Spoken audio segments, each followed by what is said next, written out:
What's good? This is Good Books. Today I want to talk about F. Scott Fitzgerald's novel, Tender is the Night. So first I'd like to discuss why I decided to read this book.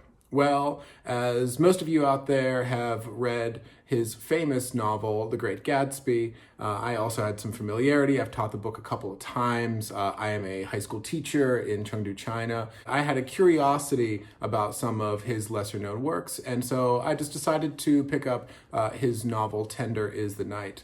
Also, I had recently been reading Seneca, and in his diaries, or his letters rather, he recommends reading no crap.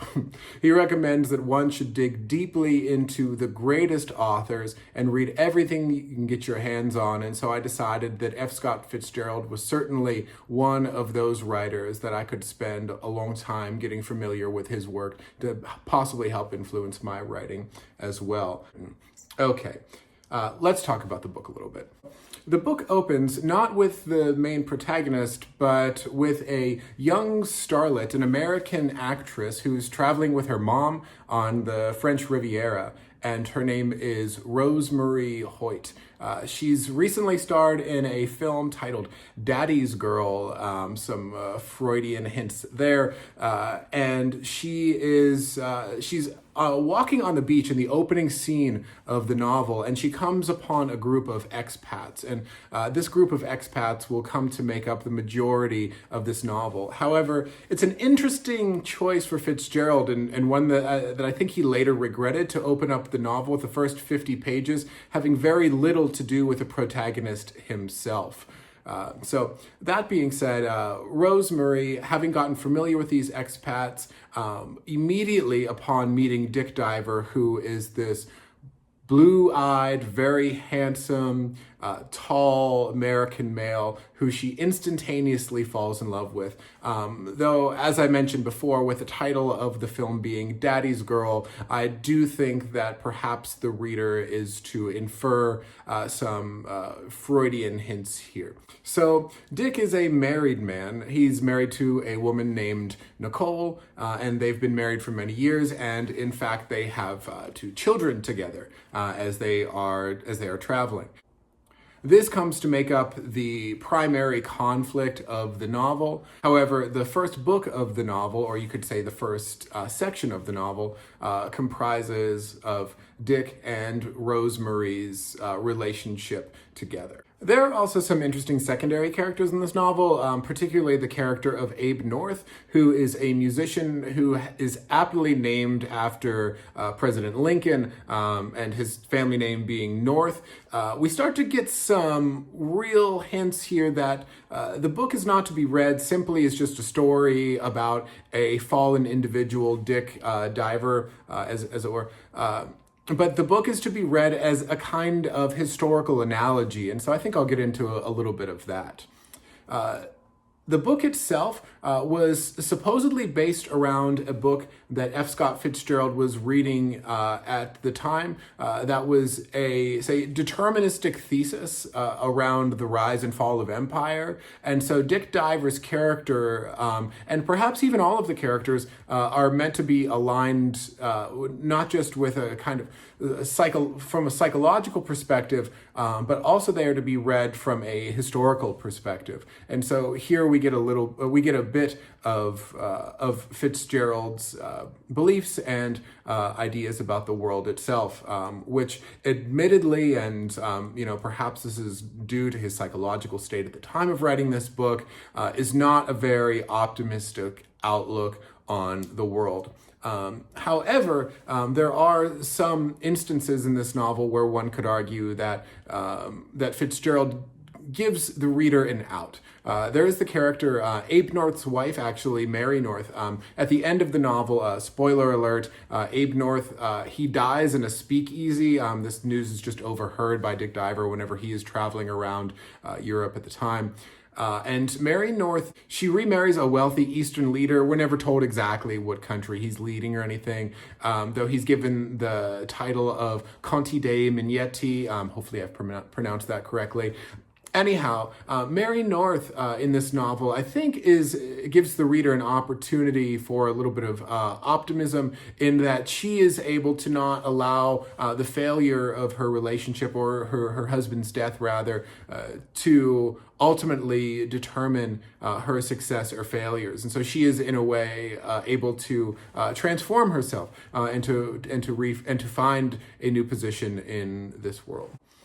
Okay, so some of the themes in this book, well, first of all, let's take the name Dick Diver. Yes, whenever I first told my girlfriend that I was reading a book that featured the protagonist, Dick Diver, it received quite a few chuckles. However, after reading the book for a couple hundred pages or so, the plot itself becomes so tragic that any hints of humor are fortunately lost.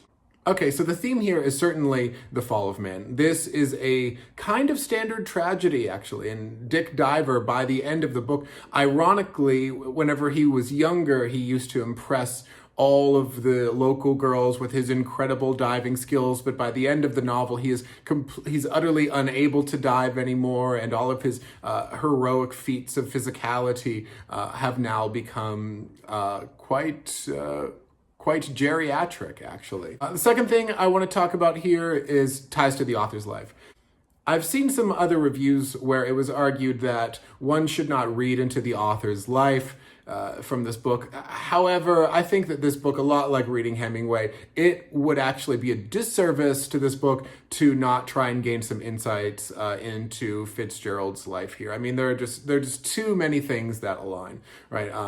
First of all, I would say Zelda, F. Scott Fitzgerald's wife, Zelda Fitzgerald. She, in her lifetime, was a diagnosed schizophrenic. She came from a wealthy family. She married, quite controversially, F. Scott Fitzgerald. And throughout the course of their relationship, alcohol and affairs played a major role. In the book, Nicole, Dick's wife, is a diagnosed schizophrenic. Alcohol plays a major role. She is from a wealthy family in America. I think you get the point. Okay, so we can infer a lot about Fitzgerald's state of mind at this time and even his perspective. And one thing that I think is quite interesting in this book is that there is, I recently read a speech by Ursula K. Le Guin called A Left-Handed Commencement Speech, where she talks about, it's 1970s kind of feminist argument that we are living in a man's world and women are kind of trapped within man's psychology, and they speak the language of men and compete within male hierarchies and such. And it seems that F. Scott Fitzgerald is hinting to something actually quite similar here in this book. And there are two characters who find their way around this in this novel, and one that is Rosemary's sister, who's referred to as Baby throughout the course of the text, and she remains unmarried. And second, there is Mary North, who finds a way to overcome the initial tragedy of her relationship and to transform herself. And so there is a commentary here in this novel as well on something like feminism, though it's not totally articulated what F. Scott Fitzgerald's on this beliefs are. Another thing worth mentioning here is the fact that this novel, Tender as the Night, comes from the poem Ode to a Nightingale, a famous Keats poem. I read through the poem a couple times after reading the book, and well, that poem is beautiful and amazing. It points to this feeling that everything in life is ultimately fleeting. And even those most gross intoxicants that we feel in life ultimately dissipate and leave us with something like a knowledge of death, a knowledge of our own suffering, a knowledge of the fact that what we had is lost. And this novel, the sort of, I guess you call it like the ethos of this poem permeates throughout the novel as well. And I actually think that's quite intentional, and it's quite well done. All right, and then finally, there's a little bit on homosexuality here as well. Near the end of this novel, there's a character named Francisco, whose father is utterly depressed and in grief over the fact that his son seems to be showing signs of a kind of obvious homosexuality. He tries injecting him with various chemicals. At one point, he even begs his son and then begins beating him and whipping him as well. So F. Scott Fitzgerald, again, there's nothing truly articulated about F. Scott Fitzgerald's philosophy on this. However, I do believe that we are to read Francisco's character with a degree of sympathy, for sure. Overall, what are my thoughts on this novel? Should you read this novel? Well, I would give this novel a strong 8. I thought this was a really great novel from F. Scott Fitzgerald. The number one reason why I thought this was a great novel was the language. F. Scott Fitzgerald's sentences are just absolutely beautiful. The way that F. Scott Fitzgerald... if you are the type of person who enjoys reading, if you agree with, say, Harold Bloom's hypothesis that literature is fundamentally an aesthetic achievement, then I think you're definitely going to love this novel. The sentences are incredibly well written. You can tell that F. Scott Fitzgerald pains over every single sentence that he writes. Reading this book I was often left with a sense of awe with the degree to which F. Scott Fitzgerald can compose a sentence. So if you're a literary type, if you love sentences, you are going to really love this book.